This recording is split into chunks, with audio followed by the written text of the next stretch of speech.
Boa noite, telespectador. Boa noite, telespectadora. Está no ar o TV Com Debate.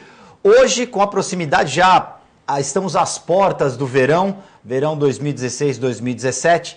Vamos falar dos cuidados que nós temos que ter com os nossos olhos, principalmente agora que a exposição ao sol vai ser maior. Estamos já em pleno horário de verão, apesar de estarmos ainda tecnicamente na primavera, mas já estamos com 1 hora a mais de sol. Então nós precisamos saber como devemos cuidar dos nossos olhos e o que devemos fazer para nos proteger também dos raios ultravioleta, que também prejudicam a nossa visão.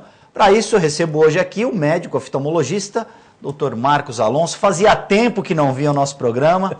Finalmente conseguimos arrumar uma agenda para você estar aqui. Obrigado, Guto. É um prazer vir sim, viu? Vamos aproveitar o verão, mas eu falo para todo paciente, quando chega no final do ano, a gente que frequenta a sala de emergência, vai acabar o ano, não vai acabar o mundo, né? Exatamente. Nós teremos outros verões por aí, né? E é uma época sui generis, quem tem criança pequena em casa, quem tem adolescente, é redobrar os cuidados. A gente começa desde o adolescente jovenzinho que vai ficar na praia um número grande de horas. É melhor a gente já começar a acostumar essa meninada a usar óculos com filtro ultravioleta, um óculos de boa qualidade, que tenha o selo de certificação ultravioleta. É bom a gente conversar com os adolescentes que usam lente de contato, que ficar com a lente de contato acima do número de horas prescrito pelo fabricante, em ambientes que são hostis à lente, como a praia, que tem muita partícula. É difícil a gente não ir na praia e alguém não bater uma toalha, bater uma esteira, não é recomendável. O próprio uso exagerado do ar-condicionado, a gente acaba se refugiando em lugares do ar-condicionado, desidrata o olho e desidrata a lente de contato. É importante. A meninada que vai para a praia, para a piscina, a gente tem que entender que as piscinas dobram a quantidade de química na época do verão pelo número de pessoas. Então é interessante a gente modular o número de horas que a criançada fica. É comum a mãe ficar olhando para a mão dos meninos e ver que a mão está ficando enrugada. E se você perguntar para a criançada, chega um momento em que a córnea, sob efeito do cloro e do sol, as crianças começam a olhar na luz e ver um halo em volta da luz, é edema de córnea. Porque é tóxico para a córnea, né?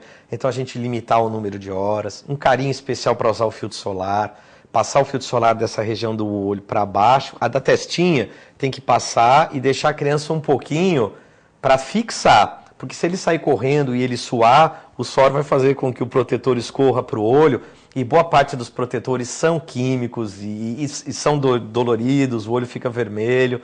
Pega essa meninada menorzinha que tem menos proteção na pele, embaixo do guarda-sol, com o seu bonezinho.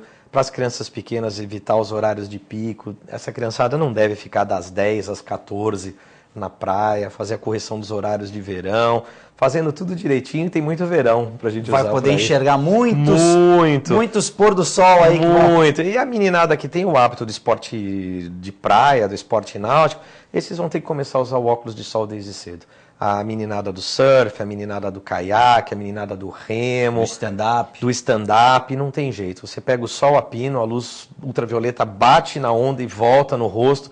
Então compra um bom óculos numa ótica que tenha a retaguarda, pedigree, escolha um bom óculos com filtro ultravioleta. São armações específicas, são lentes curvas, armações feitas de neoprene e borracha, que são mais duradouras. Vale a pena investir num bom óculos para quem vai usar com uma certa frequência. Vamos agora por partes. Na questão da exposição ao sol, todo mundo tem que ter uma restrição à exposição do sol, ou a criança deve ter uma exposição menor, o idoso deve ter uma exposição menor. Como é que funciona essa graduação? A gente deveria proteger todas as idades. Igualmente. Teoricamente, a quantidade de luz ultravioleta que a gente se expõe é acumulativa. Então, hoje que a gente sabe que a luz ultravioleta é responsável por uma parcela da formação da catarata do adulto e por uma parcela da formação da degeneração macular do idoso, a ideia é você proteger esse indivíduo desde cedo, para que ele tome menos radiação ultravioleta ao longo da vida dele. Então é muito comum a gente ir nos Estados Unidos, onde tem muita campanha. Se você for na Flórida, por exemplo, os velhinhos usam óculos de sol muito grandes. Verdade. Porque existe muita propaganda e eles se protegem. Aqui em Santos, que a gente tem uma população de terceira idade grande, os velhinhos costumam usar. Eles já sabem que aquele sol não faz bem para o fundo de olho deles, independente de ser operado de catarata ou não, porque o cristalino é uma barreira para a luz ultravioleta, mas se expor demais ao sol acelera a catarata. Quando a gente opera e implanta a lente no olho dos pacientes mais velhos, essa lente tem um filtro ultravioleta, mas passa ainda um comprimento de onda. Então é interessante hoje a gente colocar os óculos com filtro ultravioleta dentro do arsenal de proteção. Tudo tem um lado A e um lado B, né? A medicina é muito engraçada. Teve uma fase que a gente começou a ficar com tanto medo do sol, porque o ozônio tinha diminuído e as pessoas estavam tomando sol demais e a pele envelhecia, o câncer de pele. Aí a gente tirou totalmente o pessoal do sol. E o sol é importante, ele é importante porque ele faz a fixação do paratormônio, ele ajuda as pessoas a colocarem o cálcio nos ossos. Então, de repente, começamos a ter mais osteoporose nas mulheres porque as tiramos totalmente do sol. Então, é o bom senso, a gente não vai tirar do sol. Mas eu, quando era jovem, a gente ia para a praia meio-dia e ficava no sol a pino, e não tinha nada disso. Sem nada. Né? Os primeiros bloqueadores eram de fábricas tradicionais, tinha o Epsol, da Roche, da Bayer, e as mães passavam aceleradores, a mãe passava bronzeador, loção acelerador. Hoje a gente sabe que isso é uma maluquice, mas era hábito. O para-brisa do carro não tinha filtro ultravioleta, o óculos Ray-Ban era um luxo, era muito mais uma questão de estilo, de moda. O fumar era bonito, pô. Exatamente. Quer dizer, o mundo mudou muito. Então, acho que a proteção para a luz ultravioleta em todas as idades é bem-vinda. Aquele cidadão que tem a pele clara, o olho claro, esse é mais vulnerável. A gente deu uma bagunçada na natureza. Normalmente, aquele camarada que vai no consultório com a pele branquinha, os cabelos loiros, os olhos azuis, geneticamente falando, esse camarada devia morar na Europa. Quando você pega um cara e tira do habitat natural e põe no lugar onde tem mais sol, ele não tem proteção. Só que na natureza só o ser humano faz isso. Você não vai achar um urso polar morando na África. Então esse tipo de indivíduo não tem proteção, ele não tem melanina, ele não tem filtro. Então esse a gente protege. Esse é o camarada que tem que passar filtro solar na mão, no rosto, no colo, para não ter câncer de pele, no couro cabeludo. Esse é o camarada que tem que usar óculos de sol, de rotina. Então é interessante que hoje a gente orienta muito. Os pacientes mais velhos se informam muito. O Google tem para o bom e para o bem, mas o pessoal se conscientizou muito. E vai chegar a hora que a gente vai começar a prescrever cada vez mais precoce. E a maioria das lentes, mesmo das crianças mais jovens, mesmo as lentes simples, acrílicas, tem algum nível de filtro ultravioleta básico, mas tem. Isso que eu ia te perguntar. Esses óculos que vêm nos kits da boneca, que vêm um óculos escuros, esses óculos, se tiverem o selo do Inmetro, ele já tem algum tipo de proteção? Os que tiverem selo do Inmetro, sim. Os que não tiverem selo, a gente não sabe a procedência. Um grande problema é que uma parte dos óculos de sol que chega no Brasil, chega fora do Inmetro e chega via fronteiras do sul, e a gente não sabe a procedência. É até possível que tenha algum nível de filtro ultravioleta. No Brasil a gente quer nível 100%, tem países que não exigem 100%. Mas se você puder comprar um óculos de procedência, a diferença é muito pequena entre o certo e o duvidoso.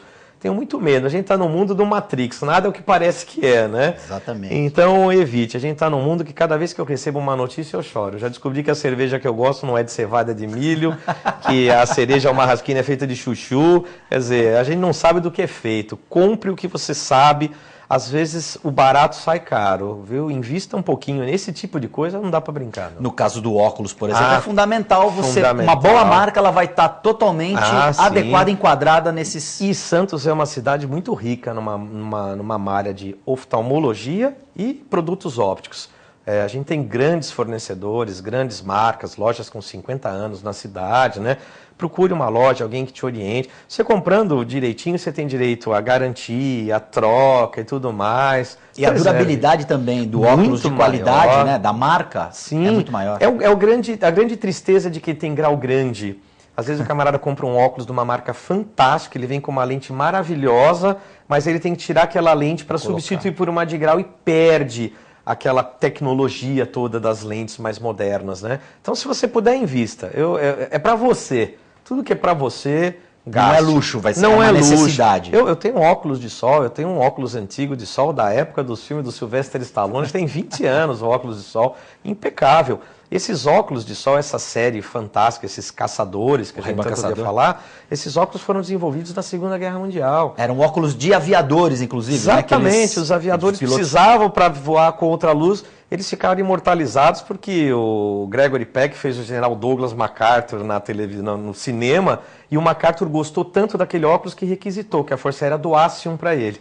Quando o Gregory Peck colocou aquilo no cinema, virou uma moda e é um sucesso de venda há 75 anos. E é um óculos fantástico, uma concepção, ele é bonito, ele é simples. Você abre lá na gaveta, esse é o meu óculos de 20 anos, é maravilhoso. 20 nada, imagina, 20 anos. E que está na moda até hoje, é um óculos atemporal. É o mesmo óculos, se pegar o do meu avô é igualzinho aquele. E de altíssima qualidade. Engraçado, é uma curiosidade até. Então, o piloto de aeronave, ele precisa ter realmente uma proteção na viseira para poder... hoje eles usam muito mais instrumento, a tecnologia é maior, a maioria das lentes dos vídeos são polarizadas, tem aviões que tem fotocromático, que os protegem. Mas na época da Segunda Guerra Mundial não tinha. Era o vidrão, né? Eles voavam, quando eles voavam contra a luz do sol, eles não enxergavam nada, eles tinham que usar o óculos o tempo todo. E é fantástico como a economia de consumo mudou e a gente tem coisas antigas. Minha avó tem uma geladeira dos anos 50, que é a mesma geladeira até 2016. E eu já troquei 3 vezes de geladeira em 10 anos, porque minha geladeira quebra. E ela eu vou trocar essa geladeira de jeito nenhum. Bom, essa gasta muita energia de jeito. Nunca me deu problema. Não, minha avó ficou com essa geladeira fantástica. E nunca deu problema nenhum. Eu já comprei um monte de geladeira bacana, bonita e tudo mais. Um dia para de fazer gelo, outro dia para de funcionar, outro dia faz barulho. A economia de consumo, né? Essas coisas eram duradouras.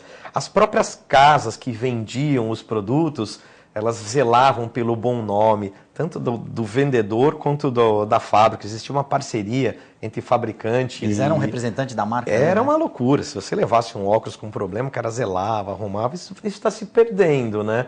O mundo mudou, os custos aumentaram, todo mundo compra tudo pela internet, algumas coisas se ganham, outras coisas se perdem. Não dá pra gente ficar saudoso, mas eu sinto falta da época que a gente ia num determinado lugar e você fala assim, eu estou comprando porque aqui eu tenho certeza que esse produto realmente é bom. Né? Falando ainda em relação à proteção no verão, lente de contato versus praia. É um problema, Uso lente de contato.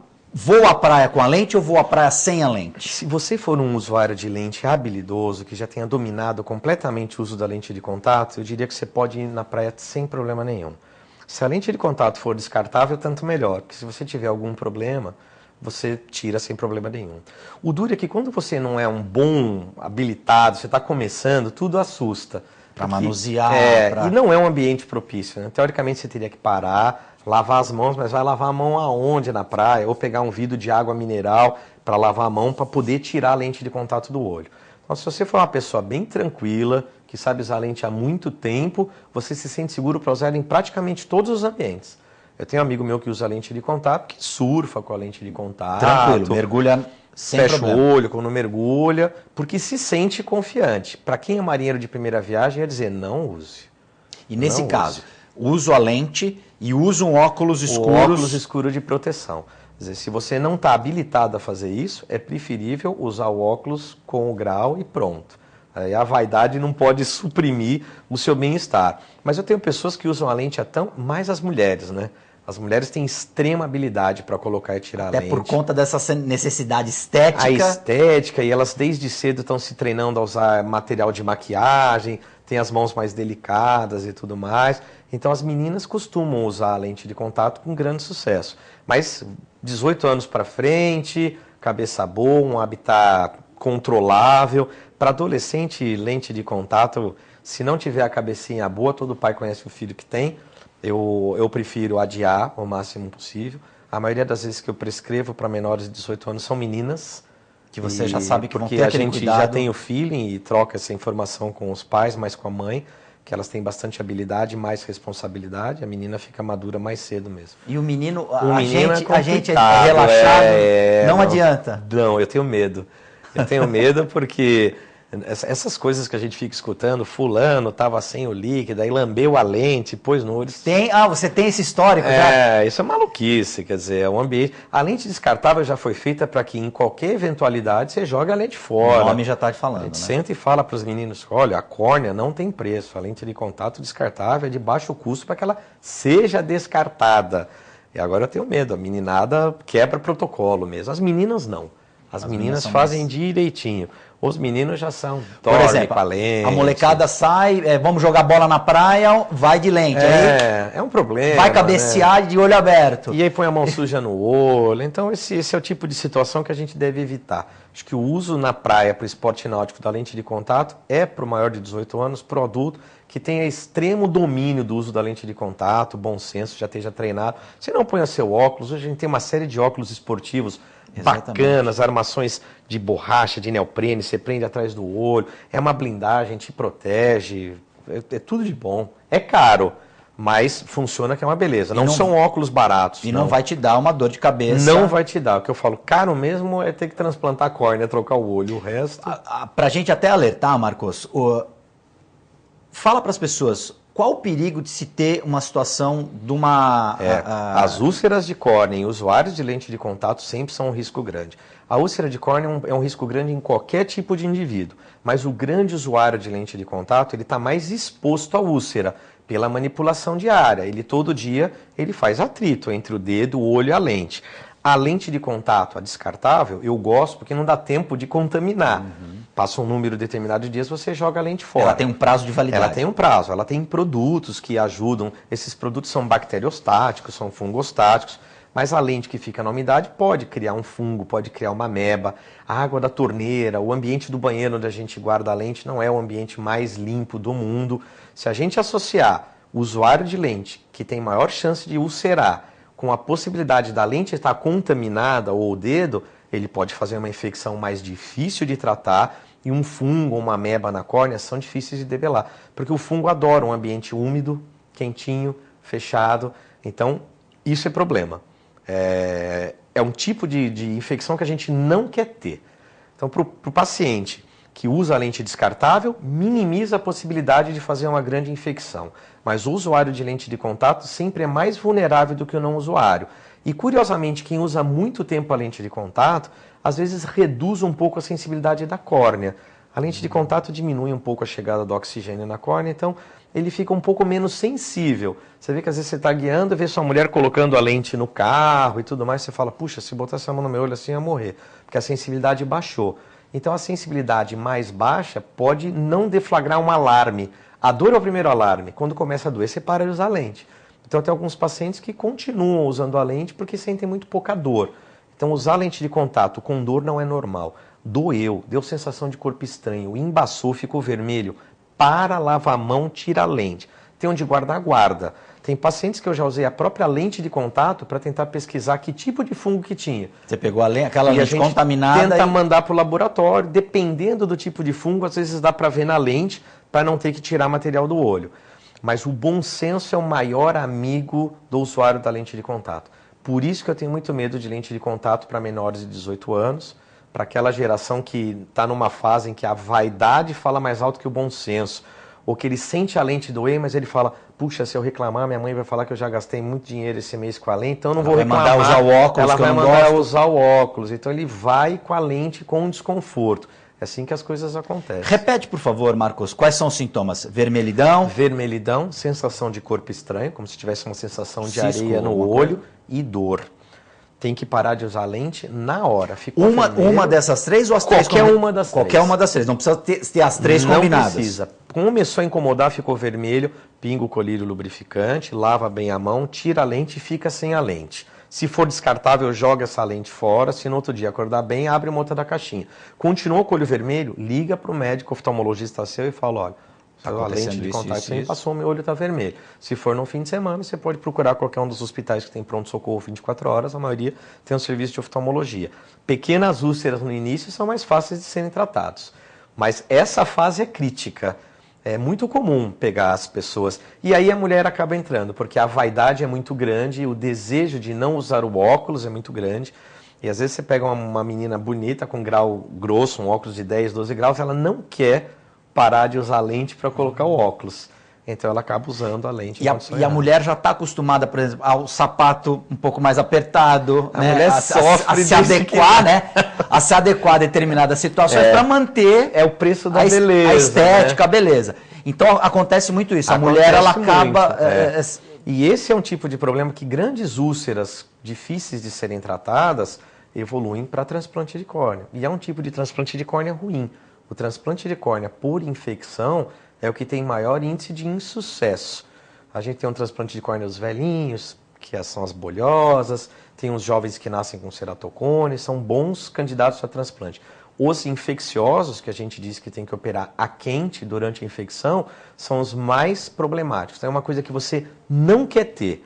Eu já tive paciente que usava a lente de contato muito mal, que eu sentei e propus, olha, para de usar lente, talvez seja menos arriscado para você operar do que usar mal a lente. Vamos operar isso aí porque você não tem perfil para usar lente. E aí essa pessoa corre o risco, como você falou, do transplante de córnea, de perder a visão. O transplante a quente da infecção é um grande ponto de interrogação. O transplante evoluiu muito. Quando ele é eletivo, para o velhinho da ceratopatia bolhosa ou para o jovenzinho de ceratocone, o índice de sucesso é muito alto.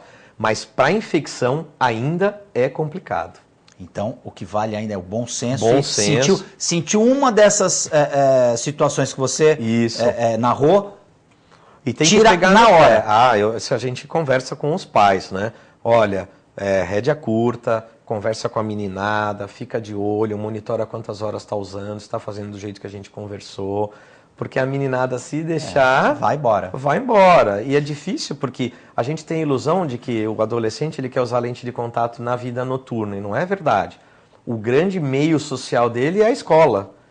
É ali que está o paquera, que está a vaidade. Então, numa sexta-feira ele quer usar de manhã na escola, de tarde no inglês e de noite na balada e depois...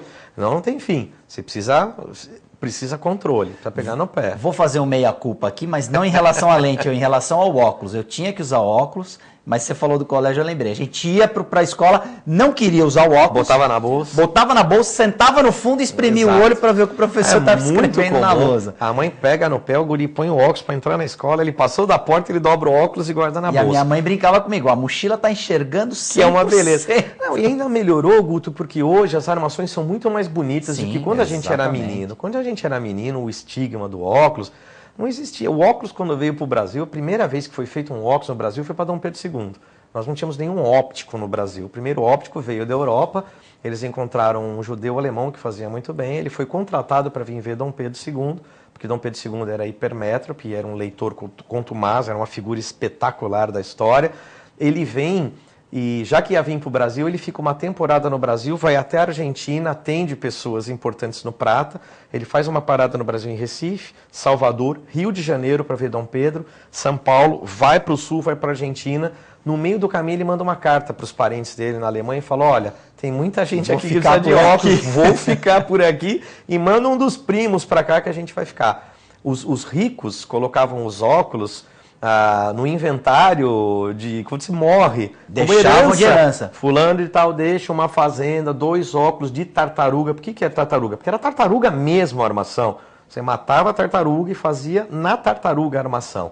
Na época que a gente era menino, não existia esse cuidado estético da armação. As armações não eram bonitas. Por isso que ninguém queria usar. E havia até um certo preconceito com quem usava óculos, um bullying danado com óculos. Hoje não, hoje você pega a meninada, o Harry Potter usa óculos, e aí por diante. Os óculos são maravilhosos. Agora é fashion usar óculos. Fashion. Tem um outro lado da questão, Marcos, e aí eu queria até, você como usou aí a sua a capacidade de rever a história, o caso do Elton John, ele não precisava usar óculos e de tanto usar óculos, ele teve que usar óculos, é isso mesmo? É lenda. É lenda isso? É lenda, porque a bem da verdade... a partir de uma determinada idade, o grau começou a aumentar espontaneamente, mas eu acho que a gente vê a história dele, foi muito motivado pela vaidade e depois acabou virando um instrumento de marketing. Porque ele virou um ícone, né? Ele é um ícone pop do óculos, ele não consegue ficar sem os óculos, até uma determinada fase da vida dele, ele enxergava de perto e não enxergava de longe. Depois não teve jeito. O inexorável da vida. Eu fui ver show dele em Las Vegas e o cara é um super pianista, né? Mas um pouquinho mais sem óculos, ele é Ray Charles, não tem como. Sabe o óculos, não tem jeito, não tem como.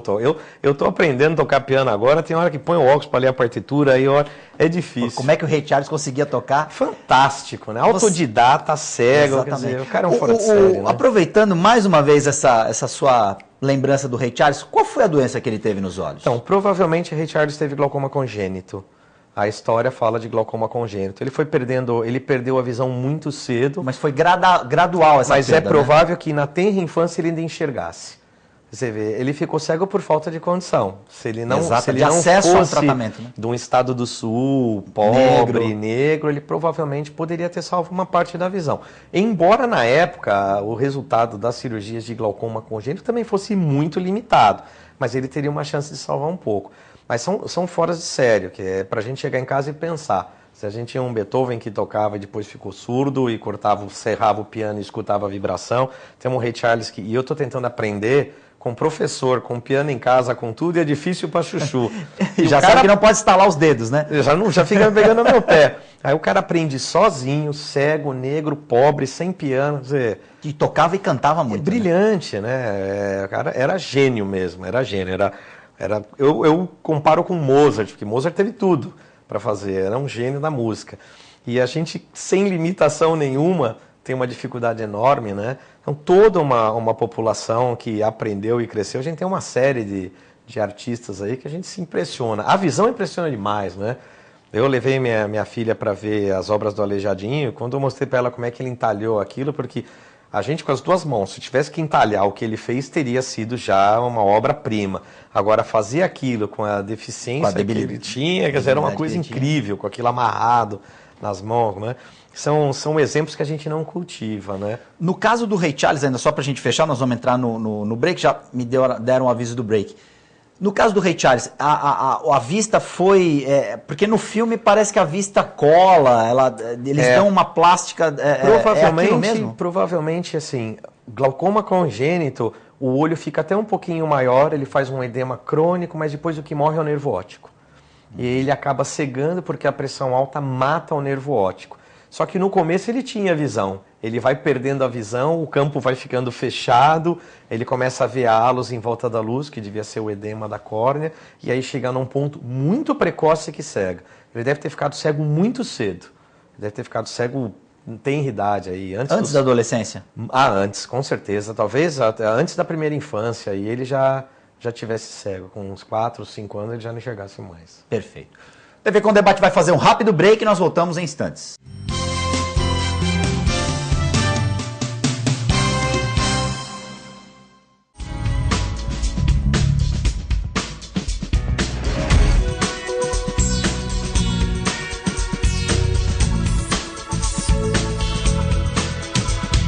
Unilaser, um centro de referência único que, concentrando recursos tecnológicos e a capacitação técnica de seus médicos, pode diagnosticar e tratar as doenças da visão, aplicando uma oftalmologia de ponta com reconhecimento nacional e internacional.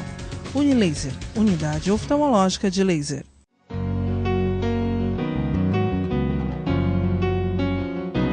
Deve haver um lugar dentro do seu coração, onde a paz brilhe mais que uma lembrança. Sem a luz que ela traz, já nem se consegue mais encontrar o caminho da esperança. Sinta, chega o tempo de enxugar o pranto dos homens, se fazendo irmão, estendendo a mão. Só o amor, mundo que já se fez, e a força da paz junta todos outra vez. Venha, já é hora de acender a chama da vida e fazer a terra inteira feliz. Venha, já é hora de acender a chama da vida e fazer a terra inteira feliz. Em 2017, reinvente-se!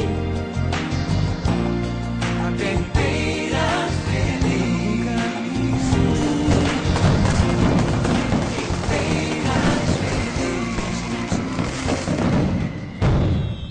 Olá, você gosta de videoclipe? Você, assim como eu, acha que música boa não fica velha? Eu sou o VJ Marco Ferrari e apresento Video Classics, o programa que leva você a uma viagem ao mundo do videoclipe. Aqui você vê o melhor dos anos 70, 80 e 90. Video Classics, você assiste aqui na TV com Santos. Espero por você. Ladies and gentlemen, Video Classics.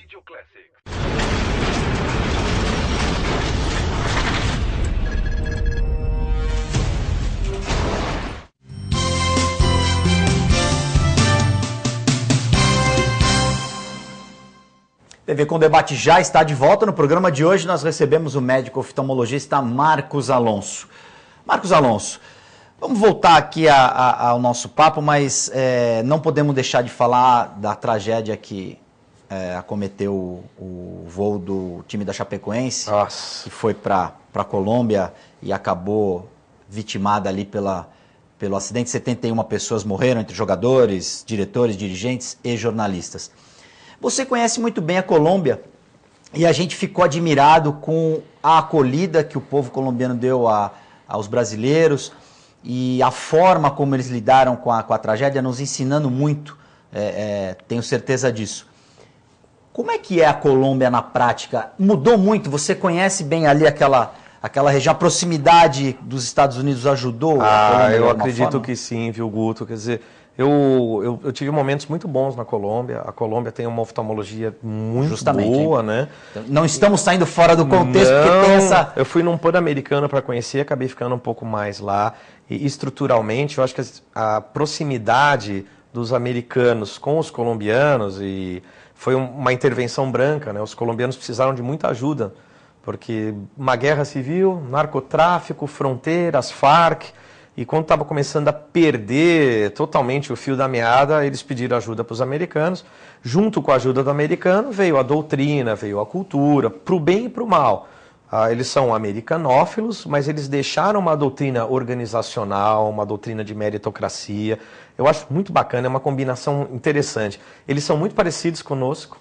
Eles têm aquele calor do Caribe, aquela acolhida, eles são emotivos, você vê a emotividade? Parecia que o time que tinha falecido era colombiano e não brasileiro. Eram parentes deles. É uma coisa incrível. Então eles são emotivos como os brasileiros, essa raiz latina. Tem algumas imagens da homenagem. Fantástico, e você vê assim, a capacidade de reação num período tão curto de tempo, numa região difícil, com um clima difícil. Eles são muito organizados. Então eu acho que o maior legado que a proximidade com os norte-americanos deixaram foi um legado, uma cultura de organização, uma cultura que prima pelo coletivo andar. E a fronteira do lado mostra o caminho oposto, quer dizer, a Colômbia faz fronteira com a Venezuela tomou um caminho completamente diferente e hoje vive um caos social, né, onde as pessoas, assim, a gente não vê daqui, mas tem muita gente que atravessa a fronteira ilegalmente da Venezuela para tentar morar na Colômbia. A mesma coisa que a gente via antigamente, o pessoal tentando fugir da fronteira, de uma Alemanha para outra, do México para os Estados Unidos. As pessoas estão fugindo para viver na Colômbia em busca de condições melhores. Então não adianta tampar o sol com a peneira, porque o venezuelano ele olha o vizinho do lado e vê que as condições são melhores. Eu acho que qualquer experiência boa, latina, é bem-vinda. Né? Eu estava conversando com um amigo meu que é estrangeiro e ele brinca que o brasileiro fala que não é latino, que o brasileiro é diferente. Mas nós temos raízes latinas, não tem jeito. Então eu acho muito bacana quando a gente vai para o Chile e vê que é um país que conseguiu superar a cultura da desorganização. Eu acho que a desorganização facilita o malfeitor. E a corrupção, né? A corrupção campeia onde a gente não consegue coletar dados, onde tudo é muito bagunçado. Então eu acho que a ordem impõe. E acho que o Brasil vai ter que passar por isso. Não adianta só mudar a elite, a camada diretora do país, vai ter que ser uma catarse. As pessoas vão ter que se repensar, que se reinventar. Eu acho a coisa mais linda do mundo. Outro dia eu estava no cinema e vi umas criancinhas assim, e elas recebiam um balde de pipoca e um negocinho de chocolate. E o camarada, naquela loucura, era um monte de criança, era para dar 3 pipocas e 3 chocolates, ele deu 4. E eu fiquei observando para ver, a menininha pegou, voltou e falou, moço, você me deu um a mais. E ela virou pro pai e falou, fiz certo, pai? O pai falou, fez certo.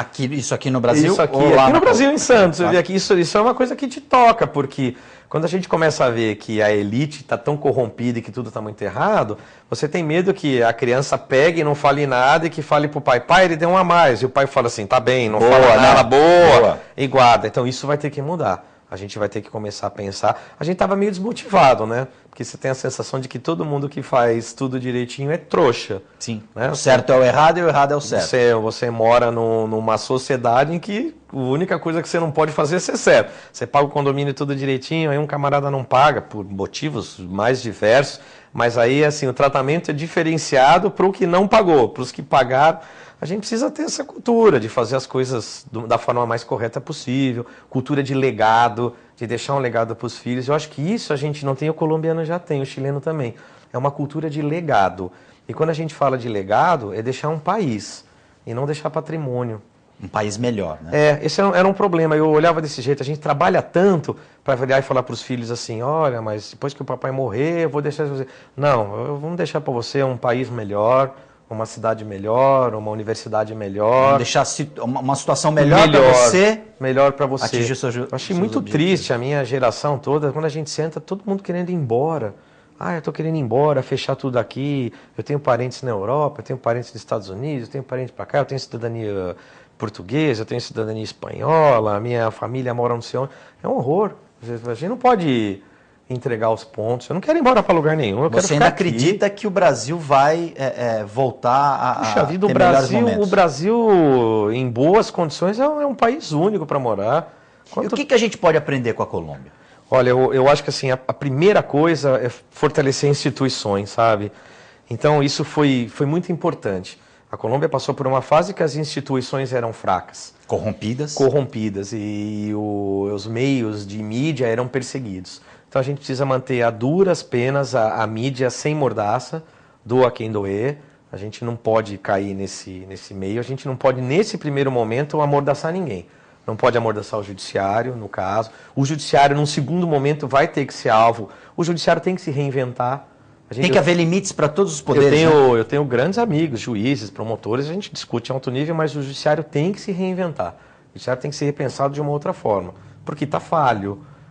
Uma sociedade que não tem justiça social é muito ruim. Infelizmente, a gente está dando justiça e recursos infinitos para quem tem poder financeiro e grandes advogados, e o camarada que é pequeno não tem grandes chances na justiça. A sensação que a gente tem hoje, do jeito que a gente fez, é que você coloca tanto recurso, que você não é nunca punido pelo que você faz. Faz muito bem para a sociedade em geral ligar a televisão e ver um governador de estado que errou, que foi corrupto e que foi para a cadeia. E que continua na cadeia, né? Isso faz com que o pai fale para o filho, porque hoje o filho fala para o pai, mas também, pai, nunca ninguém é preso, nunca acontece nada, tudo acaba em pizza. Não. Olha aí, um construtor muito rico, com uma empresa de 135 bilhões por ano de faturamento, está preso sim. Essa semana eu assisti um videozinho desses cômicos que minha filha me mostrou, numa cadeia no Rio de Janeiro, o pessoal fazendo amigo secreto, e é engraçadíssimo, que o cara fala assim, o meu amigo secreto é um empreiteiro. O cara fala, dá outra dica, nós somos 15 aqui. Aí outro fala, o meu é governador. Tem 2 aqui, quem é? E isso é importante. Então é importante, independente de partido, de poder, seja executivo, seja o que corrompeu, o corrompido, a única forma, infelizmente, o ser humano que não é vigiado vira um selvagem. Seja com corrupção, seja com dinheiro, seja como for. Tira todos os semáforos da cidade, tira a polícia da cidade, tira os radares, quer dizer, tem que usar para o bem e para o mal, mas se a gente não vigiar, a tendência é do exagero. Então a gente precisa dar essa resposta para a sociedade. Para quem faz ou quer fazer direitinho, que a gente pune quem não faz direitinho. Eu acho isso interessante. Outro dia me mandaram um videozinho numa favela dizendo assim, lixo no chão, tiro na mão. Achei aquilo um negócio grotesco. Mas você vê que o que está movendo a favela a ficar limpa é o medo. Viaja para Singapura, viaja para o Oriente Médio, experimenta jogar lixo no chão. Abre o vidro do carro e joga. Amassa uma latinha e joga no chão. Preso, Você vai em cana. Você vai em cana. Então, é a motivação. O cara não joga. Outro dia eu estava subindo a estrada, o cara abriu e jogou meia lata. Você tem que desviar. Que beleza, quer dizer, né? É uma falta de senso. Além de poluir, pode causar um grande acidente. Acertar, né? A 100 km por hora, se você vê uma latada, se acerta uma motocicleta, alguém. Mas o que acontece? Nada. Entendeu? Porque a gente vê lá fora, quando a gente tem oportunidade de viajar, existem os radares, existem... Não que as pessoas lá fora não façam as coisas erradas. Eles são punidos. Mas eles são vigiados e punidos se fizerem tenho alguma coisa errada. nítida impressão de que tudo que acontece aqui tem igual no mundo inteiro. A diferença é que as pessoas são punidas. A gente foi fazer um curso nos Estados Unidos há 2 anos atrás e fomos com alguns residentes. Determinado momento, era 500 quilômetros de estrada, um dos residentes estava guiando, ele deu uma aceleradinha no carro, mas não sei de onde saiu um carro da polícia, eu realmente não sei de onde saiu. Saiu um monstro de um dojão, mandou a gente parar. Desceu um cara que parecia o Arnold Schwarzenegger, e aí o cara falou com a gente, ele falou assim, fala o quê? Que a gente abriu e falou assim, ó, não minta, fale a verdade. Aí a gente abriu o vidro e falou, olha, a gente não notou o carro com o vidro fechado, esses carrões americanos, a gente está acostumado com 1 quilômetro, aqui é milha, a gente se confundiu e passou. Nós levamos o maior sabão, foi a maior vergonha que eu já passei na minha vida. Ele perguntou, o que vocês fazem? Ah, nós somos médicos. Aí acabou. Que irresponsável, um médico que deveria dar exemplo para a sociedade, correndo numa pista. Olha, o cara foi falando, a gente foi ficando pequenininho, eu já estava querendo que ele prendesse a gente, que ia doer menos do que aqueles esculhambados. Me multa. E acabou multado. Devolveu o documento de todo mundo, ligou para a operadora que tinha alugado o carro, para ver se era a gente mesmo. Entrou dentro do carro, ligou o piloto automático, 55 milhas. É isso que você pode andar. Se eu pegar vocês de novo, vai todo mundo pro juiz. Agora vocês estão avisados, doutores. Ele programou ali o piloto automático do carro para vocês. Deixou a gente ir, a gente foi com uma vergonha que demorou uma semana para passar a vergonha que a gente. E levaram isso como lição. Você está falando Nunca isso 2 mais, anos depois até hoje. A gente anda lá que tudo certinho. Essa é a diferença? Eu acho que essa é a diferença. Eu acho que precisa, a punição é necessária. Faz parte do processo. Se você não coibir quem passa do limite... Por isso que assim, me aborrece um pouco a cultura do radar. Um radar não tem esse poder.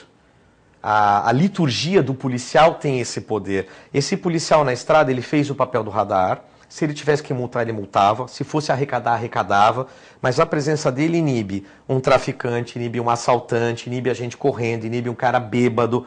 Então, eu acho que o radar não é a solução.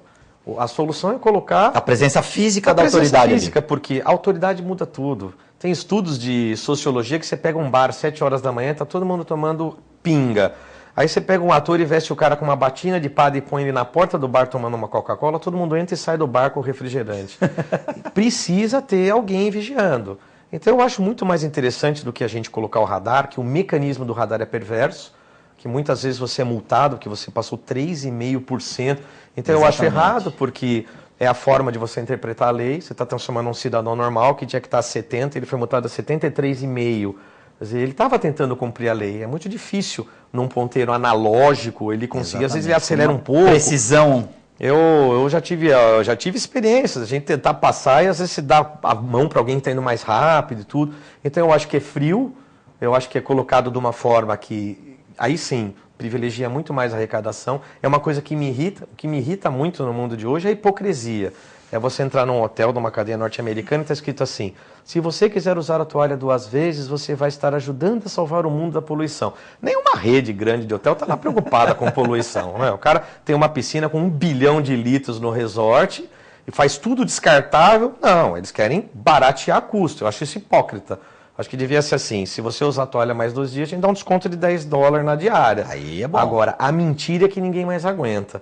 O que ninguém mais aguenta é você colocar um radar e colocar esse radar é para proteger vocês. Isso não é para proteger. Eu não sou contra o radar. O problema é que se você coloca 1000 radares e cada multa vai dar de 4 a 7 pontos e institui que se você tomar 20 no ano você perde a carteira, ninguém mais vai ter carteira. E a partir do momento que ninguém mais tem a carteira e bons motoristas estão passando por isso, significa que a gente precisa repensar o que está acontecendo.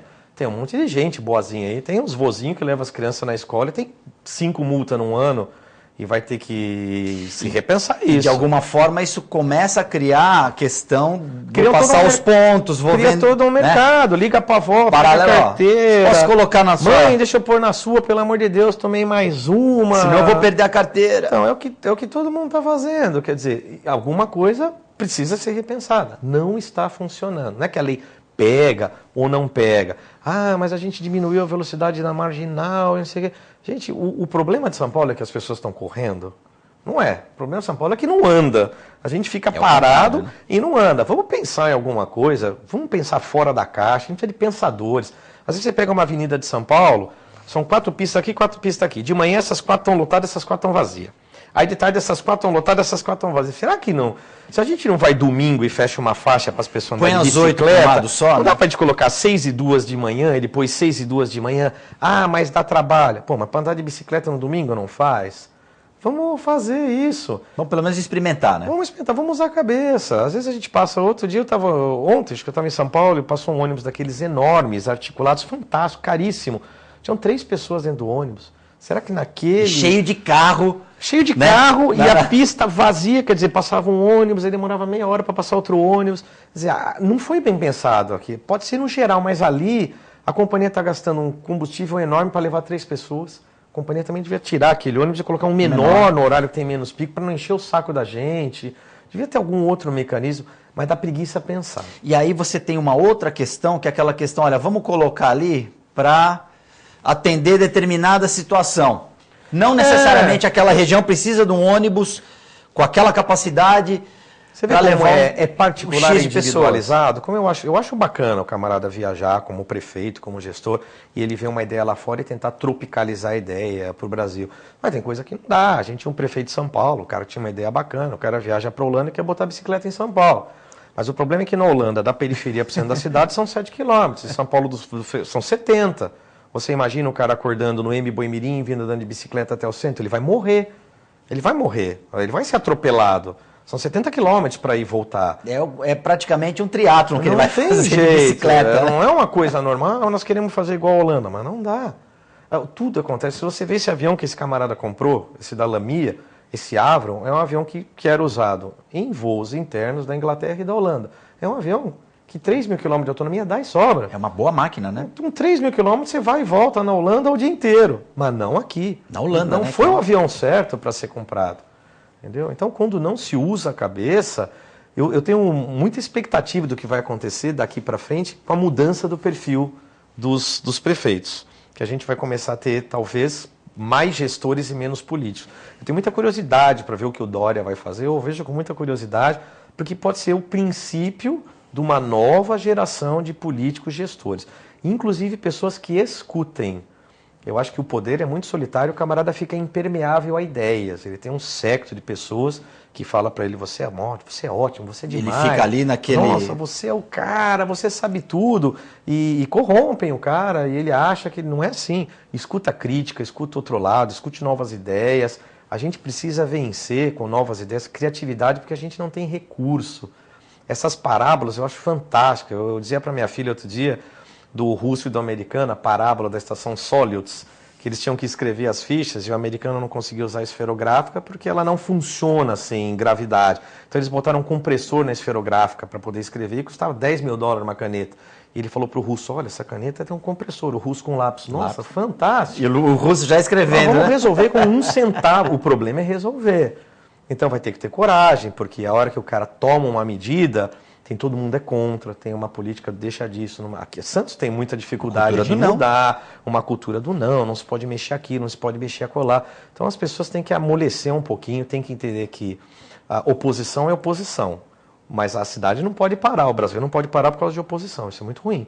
Nós tivemos o governo do PT fazendo oposição ao governo do PSDB durante 10 anos, atrasando o país, aí o PT assume, o outro...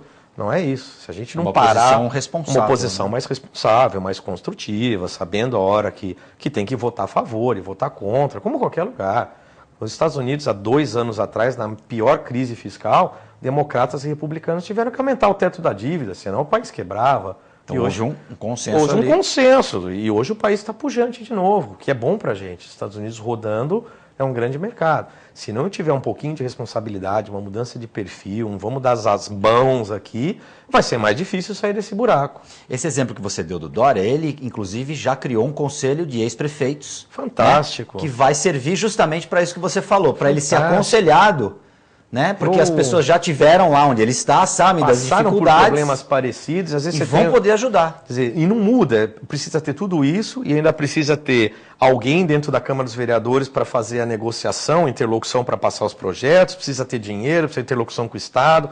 Tem muita gente boa em São Paulo, CEOs de grandes empresas, que está se voluntariando para trabalhar pro bono. Sem receber nada. Para esse brainstorm, para essa coisa de vomitar ideias novas. Tem muita gente com ideia. Ideias com ideias boas, né? boas, ideias interessantes, que a gente possa colocar em prática. É a hora de... Não é para pegar o mérito da ideia.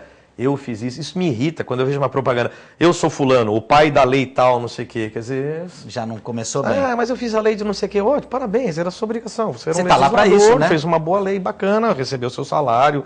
Tá ótimo, parabéns. Em relação à nossa cidade, à nossa região, o que a gente pode aprender com isso? O que a gente poderia melhorar na nossa região? Eu acho que a gente vai ter que se reinventar também.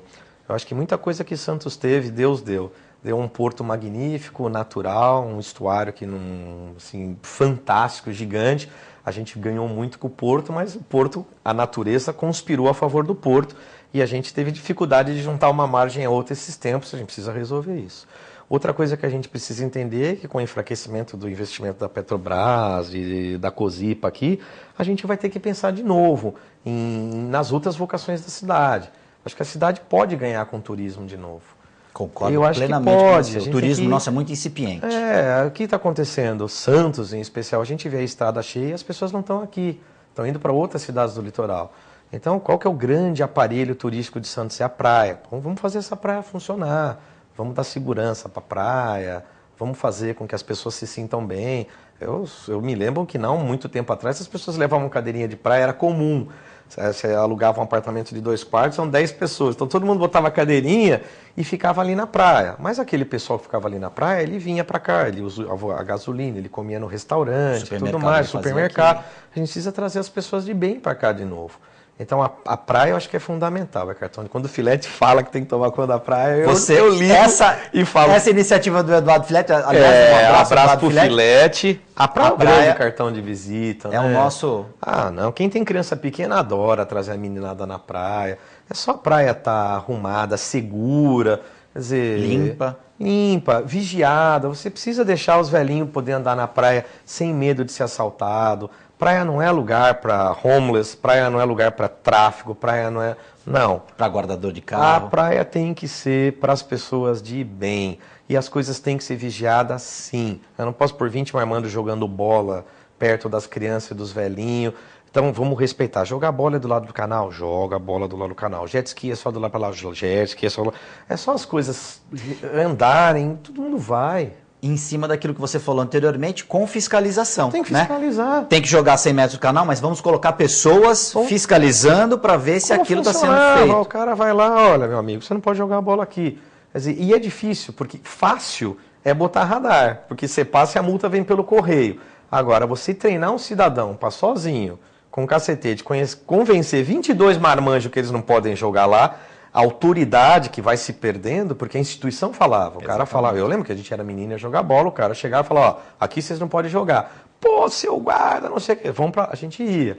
Hoje eu quero ver o cara sozinho. Hoje todo mundo se junta Hoje e o cara pega capaz o guarda, de pegar né? e dar um pau no guarda, coitado. E né? que é também aquela situação da abordagem do policial nos Estados Unidos que vocês tiveram. Quer dizer, o cara deu ali uma enquadrada em vocês, educou de alguma forma. Ele sozinho parou o carro, nós em 5 dentro de um carro, ele parou sozinho, mas ele tem autoridade por trás dele, que é um problema que o judiciário tem que se repensar. Essas novas formas de se prender, que o camarada tenha uma audiência logo que é preso. Eu atendo muita gente bacana da polícia, diz que prende o sujeito, mesmo que seja em flagrante, e está preenchendo o boletim de ocorrência, o ladrão sai antes do que ele. Isso está errado. Então você vai lá e prende o cara uma vez, o cara vai de novo prende. Fica difícil. Você vai, a motivação que esse policial vai ter de fazer o trabalho tem, correto. Né? Entendeu? Aí você vai querer ir lá no Coliseu para ver uma pecinha de teatro, desce, aí desce você, que seu pai com sua mãe, vem 5 caras em cima do carro. Tio, posso olhar? É 30, tem que dar agora. Vem com preço, vem com tabela e tem que dar agora. Você vai fazer o quê? Com criança pela mão e tudo mais?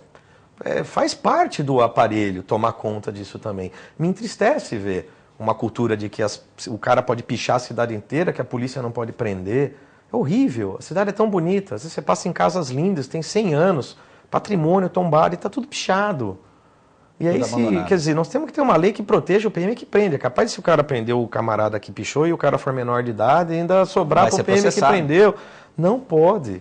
Serviço, você pichou, você está lascado. Você vai vir aqui, você vai pintar esse troço direito. No mínimo você vai fazer deixar como estava. É um horror isso aí. Então, se a gente não mudar um pouquinho, as pessoas não têm vontade. Você sai à noite pela cidade, as pessoas começam a perder a motivação de sair. Exatamente. Quem está ganhando dinheiro é o delivery. Porque o pessoal tem medo de sair. Até eu, que sou mais bobo, a gente fala para as pessoas mais velhas, a gente vai na casa do seu tio, da sua tia, a gente vai se reunir em casa.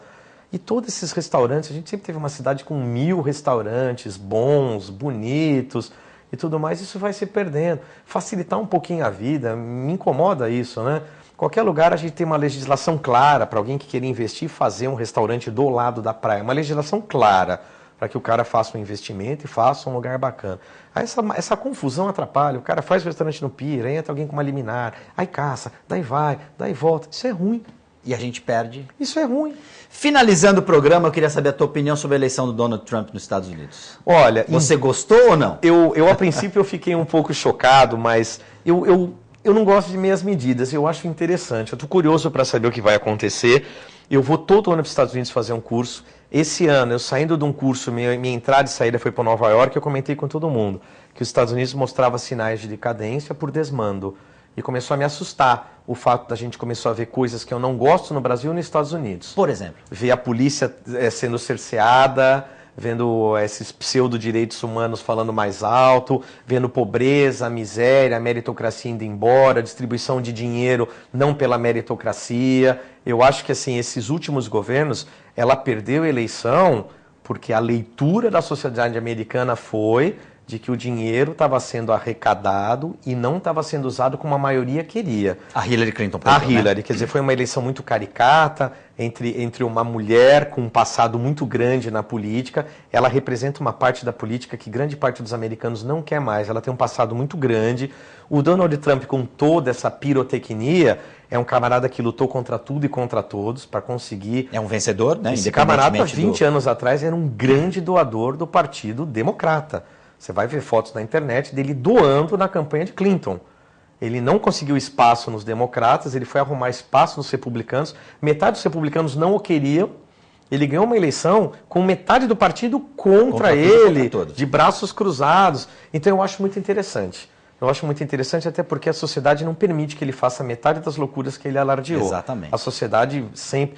Eu acho que os radicais fazem barulho, os moderados fazem histórias. Mas ele vai precisar mudar algumas coisas. Pelo menos o governo passa a ser um pouco menos hipócrita. Essa coisa do politicamente correto, às vezes incomoda, a hipocrisia. Tem hora que você tem que dar nome aos bois e fazer as coisas acontecerem. Né? Ah, não pode isso, não pode aquilo, então não pode nada. A sensação que você tem que tudo isso que a gente comentou, na prática, se eu conversar isso com qualquer gestor, ele vai me chamar lá fora, olha, eu tentei fazer isso, mas não pode porque a liminar derrubaram. Quer dizer, nada, está todo mundo amarrado. Precisamos de alguém que consiga quebrar isso, senão a gente vai ficar parado. Isso é terrível. O Brasil é campeão em criar coisas que não funcionam. Um tribunal do trabalhador que arrecada 8 e gasta 18. São coisas que me incomodam. Eu fico imaginando, outro dia eu escutei na rádio o pessoal comentando, como é que o Rio de Janeiro quebra e o Tribunal de Contas do Estado deixa passar? Ninguém sabia? A Assembleia deixou passar, Todo mundo deixou passar e vai ficar por isso mesmo? Ninguém vai atrás do pessoal do Tribunal de Contas e fala, escuta, acabou os royalties do petróleo, vocês deixaram o pessoal continuar gastando? De onde que vinha o dinheiro? Ou seja, alguém... Todo mundo estava no mesmo barco. Vamos aumentar essas celas aí, que tem que ir mais gente presa. Bangu 9, Bangu 10, né? Vamos fazer isso daí, é um empreendimento. Isso tem futuro, viu? Construtor, faça o presídio. Construção de presídio. Marcos Alonso, muito obrigado pela presença. Obrigado mesmo, viu? Pela presença. Muito obrigado a você, telespectador. TV Com Debate fica por aqui. Nós voltamos na próxima edição.